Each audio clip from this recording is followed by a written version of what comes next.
Good morning, guys. This is Hustle and Fun, and we are here working on a 2010 Nissan Maxima. We're going to be replacing the rear shocks today. Most shocks should be similar to this, unless they're coilovers, which means that they have the spring around the shock. But this is pretty standard. This is, as I mentioned, 2010. But 2009 through 14 should be the same, exactly the same. Some of the other years may vary, but it's a pretty simple procedure. Do the normal things as you would. Jacking up the car, make sure that it's supported well. Loosen the lug nuts and take the wheel off.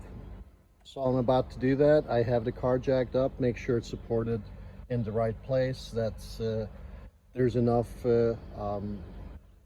rigidity to the car where you're going to be supporting it. And same thing with the jack stand, make sure that it's in a place where, just in case the jack fails, it's going to be holding up the car. You don't want it falling on you. So once we have that, you can look at a video on how to do that also, but if you know how to do that, go for that.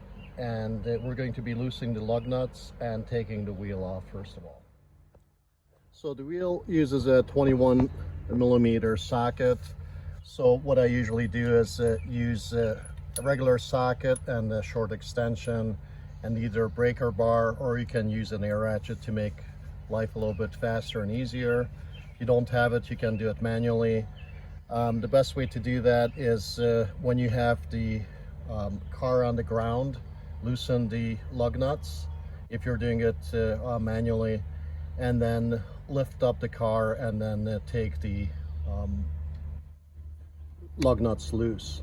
So once you have that, the tire should come off fairly easily.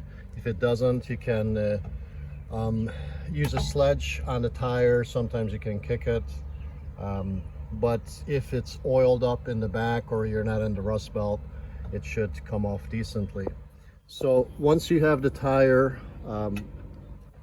already off, move that out of the way, as I'm rolling it out of the way right now, and just place it down. So this is the shock that we're replacing right here. It has a bolt going through it, and then there's an additional bolt on the top that we're going to be replacing. Let me show you what the new one looks like. I already have it here. So let's see if it matches. It seems to be a good one. So we're going to be installing this. As you can see, the coil is separate from it. So this should be a fairly easy procedure. And let's get going on it. All right, so as you can see, we have the tire off, and it is a 18 millimeter socket that we need to use to take this bottom bolt out. So let's get that done.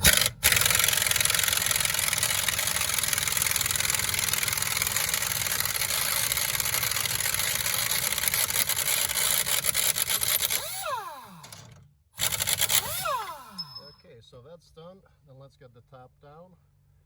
And let's remove that. I believe that's going to be from the trunk, so I'm going to take a look in a second here.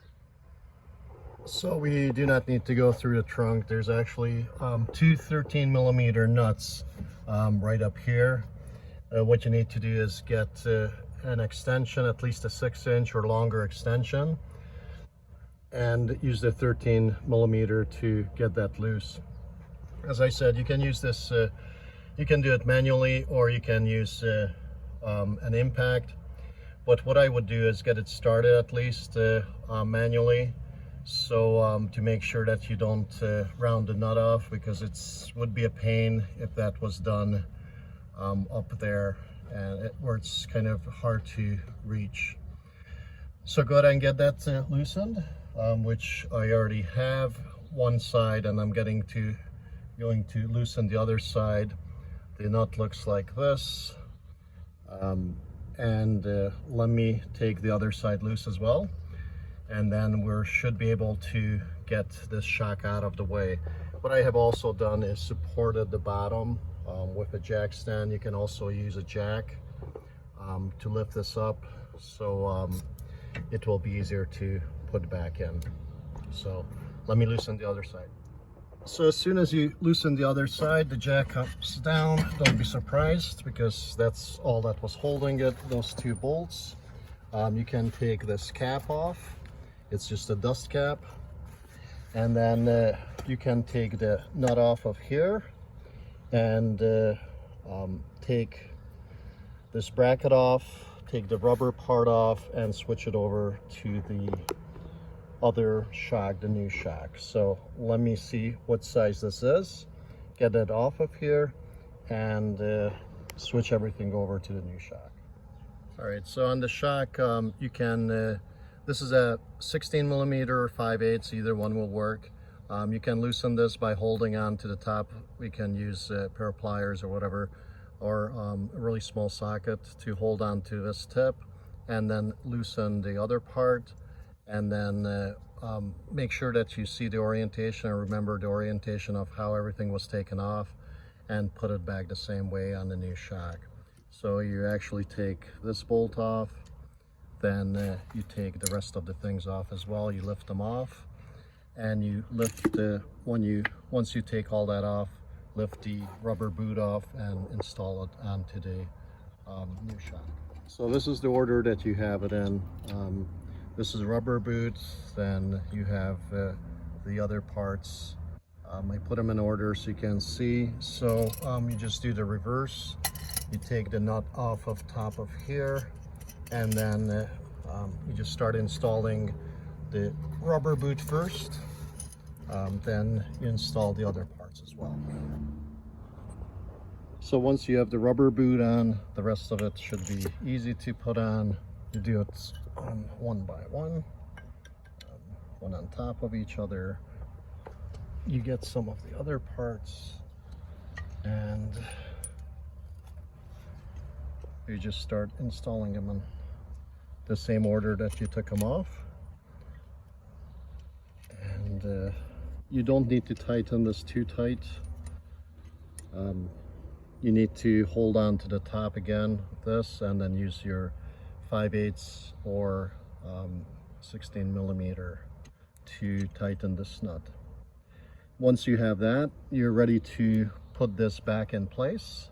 Use the two 13 millimeter nuts. You need to tighten those, and then tighten the bottom. So let me tighten the top and then get back to you. Okay, so what I suggest is that you put the 13 millimeter nuts on. First you have to find the holes, line them up, and kind of I would go from the back and get this shock in. And there's the two pins that the two holes go into, and then you can put the two 13 millimeter nuts on. And I wouldn't use an air ratchet on this. Use the extension and the ratchet, and tighten it that way. Make them nice and snug, and you should be good to go. One other thing is that you want to have the same orientation with the shock as before. This is a welded on nut, so you can put the pin through here that has the threads on it, so you can thread it in there. It's a lot easier going from this way, the back, than from the front. So at this point, what you need to do is, if you don't have this jacked up, you may want to put a jack underneath and lift it up so this can match, or you can lower your jack like I have here, so you can have the holes line up. So once you do that, you can grab the screw that you took out, the bolt I mean, and screw it back in and tighten it.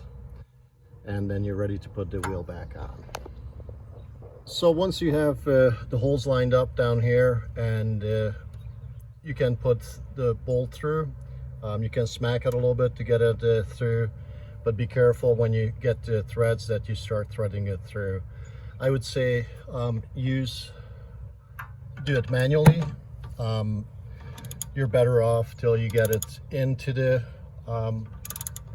other bolt, or nut I should say, into the threads, and then you can use the air ratchet if you would like to.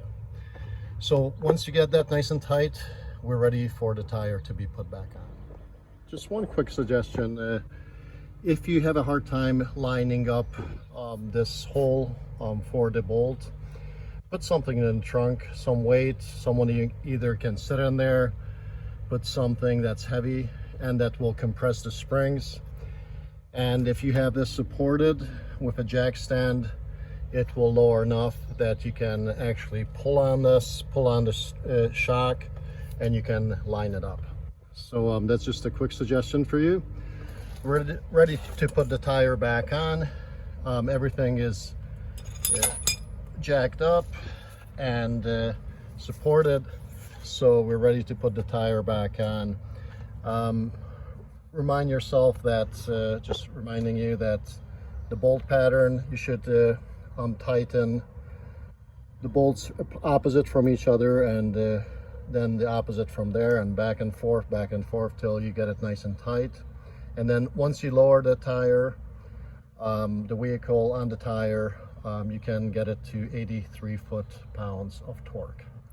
And once you drive it for a little bit, you want to retorque it again. So thank you so much for watching, and let me get this tire on and show you the end result. Okay, so you can see that the vehicle is on its feet, on its tires. So everything is all done. I will take it for a test drive, but first I will do the other side. So the other side is done the same way. So it should be fairly simple. As I showed you this is not a hard job. You can get it done in your backyard just like I have in mine. So I wish you the best, and thank you for watching, and we'll see you on the next one. If you like what you see, go ahead and subscribe, but I'll see you on the next video.